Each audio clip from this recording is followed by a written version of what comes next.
The morning sun spilled gold over the sleepy town of Maplewood. Officer Daniel Reeves stood on his porch, coffee cup warming his hands, as mist drifted over the quiet street. His eyes lingered on the empty swing in the yard, the one that used to carry his daughter's laughter. That sound had faded after the accident, replaced by silence heavy enough to echo.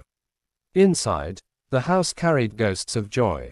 Photos of happier days lined the hallway, birthdays, holidays, his wife's laughter before she passed, and Emily's smile before her world turned dark. "Daddy," came a soft voice from the hall. Daniel turned. There she was, his 11-year-old girl, tiny hands gliding across the doorframe, her eyes unfocused yet filled with light. Her blindness hadn't dimmed her spirit, but every day Daniel prayed he could give her a piece of the world back. "Morning, sweetheart," he said gently, setting the cup down. "You promised," she reminded him with a hopeful grin. "Today's the day we go see the dogs." Daniel smiled, though his throat tightened. "I remember. Let's go meet your new friend." The drive to the Maplewood K9 Rescue and Training Center was quiet. Emily traced her fingers along the window seam, feeling the rhythm of the world passing by.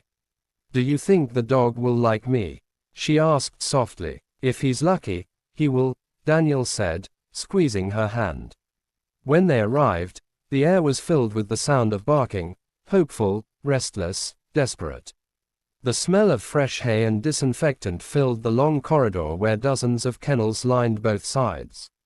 A volunteer in a blue vest approached, clipboard in hand, smile kind and practiced. "You must be Emily and Mr. Reeves," she said warmly. "We've got several trained guide dogs ready for pairing. Emily, would you like to meet them?" Emily nodded eagerly, clutching her father's hand as they followed her down the corridor. Each cage held a story. A pair of bright eyes, a wagging tail, the yearning to be chosen. Emily knelt by a golden retriever named Buddy, laughing as she touched his soft fur. "He feels like sunshine," she giggled. The volunteer smiled. "He's one of our gentlest." But Daniel's gaze drifted further down the row. At the very end, there was a cage with a fading tag, Cage 12. Inside, a dark German shepherd sat perfectly still, head lowered, eyes distant and heavy with something deeper than sadness.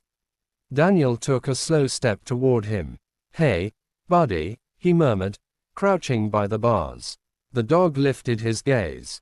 His eyes were the color of burnt amber. Haunted, human, alive. The volunteer hesitated when she saw. "Oh, that's Shadow." "Shadow," Daniel repeated, as if the name carried weight. "He's special," the volunteer said carefully. "He was part of the police K9 unit. Lost his handler in the line of duty 2 years ago. Hasn't bonded with anyone since." The words hit Daniel like a gust of cold wind. "What was his handler's name?" "Officer Mark Lewis," she replied. Daniel froze. His breath caught. "Mark Lewis was my partner." For a moment, the world blurred. The memories rushed back. Mark's laughter during night patrols, his steady hand during chaos, the day everything went wrong. Daniel knelt, heart pounding. "Hey, old boy," he whispered, voice shaking. "You remember me?" Shadow's ears twitched. He stood, walked forward, and sniffed the air through the bars. Then, as if recognizing something long lost, he let out a low, mournful sound that made Daniel's chest tighten.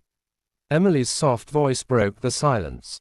"Can I say hi?" Daniel hesitated. "He's been through a lot, Please, Daddy." The volunteer nodded gently. "It's okay. Just be slow." Emily stepped forward, small hands reaching until she touched Shadow's muzzle. His fur was rough, his breath warm. For a moment, he didn't move. Then he leaned forward and pressed his head into her palm. A tiny smile spread across Emily's face. "He's sad," she whispered, "but he feels safe." Daniel blinked hard. The volunteer's eyes welled up. "That's the first time he's let anyone touch him in months."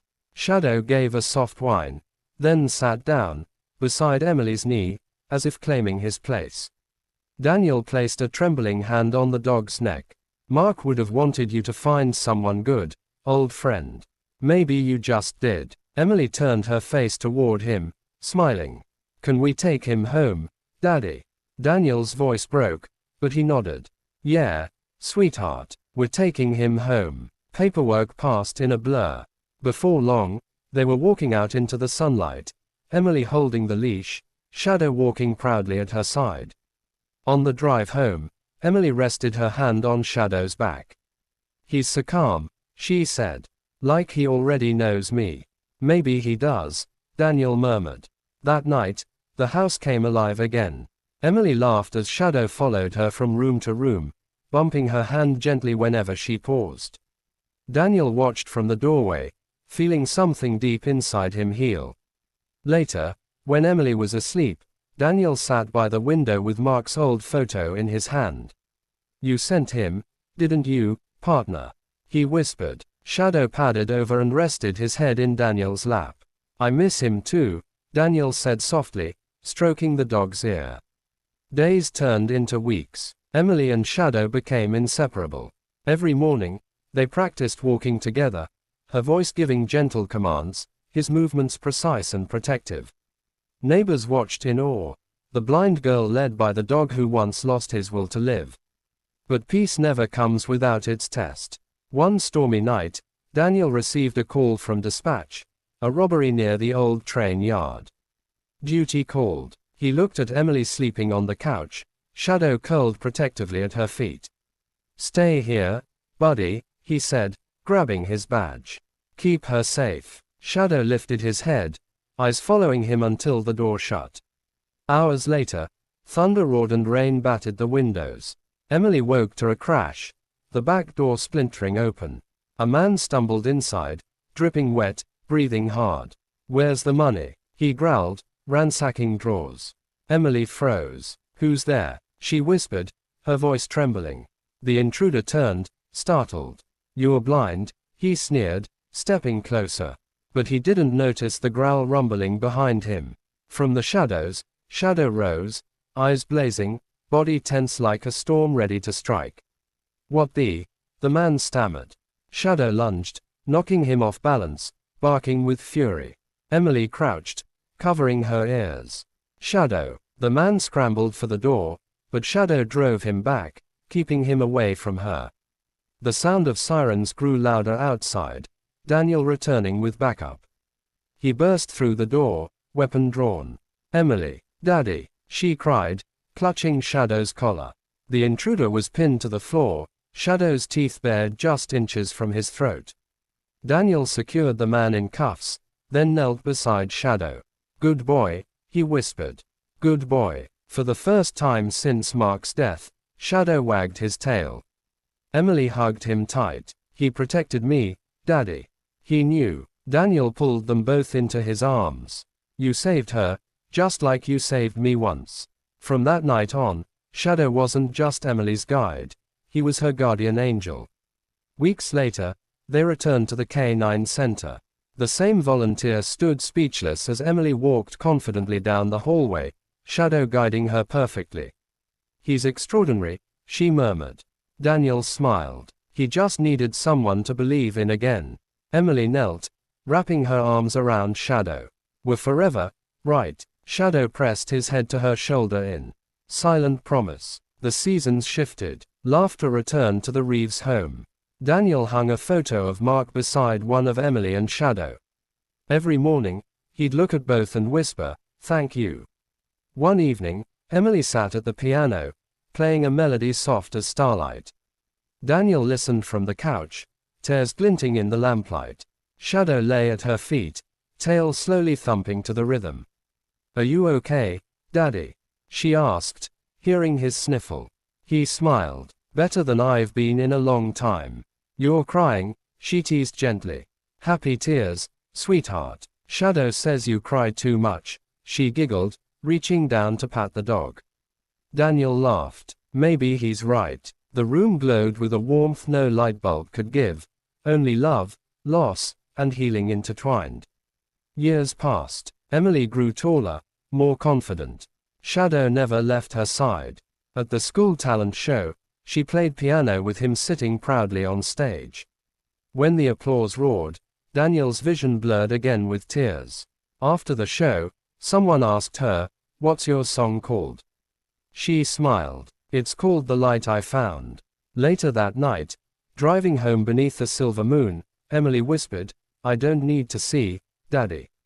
I can feel everything that matters." Daniel's voice trembled. "You're amazing." "We're amazing," she corrected, resting her hand on Shadow's head. On the anniversary of Mark's death, Daniel drove with them to the cemetery. He placed a photo of Emily and Shadow beside the gravestone. "You sent him to us, partner," Daniel said softly. "And he saved us both." Emily knelt beside him, whispering, "Thank you, Officer Mark." The wind rustled through the trees, gentle and warm. Daniel looked up, and for a fleeting moment, he could swear he saw Mark's silhouette standing beside them, hand resting proudly on Shadow's shoulder. The sunlight broke through the clouds, wrapping them all in gold. Shadow lifted his face to the sky, eyes bright and alive again. And Daniel finally understood. Sometimes, miracles don't come from heaven. Sometimes, they walk on four paws and lead the blind toward the light.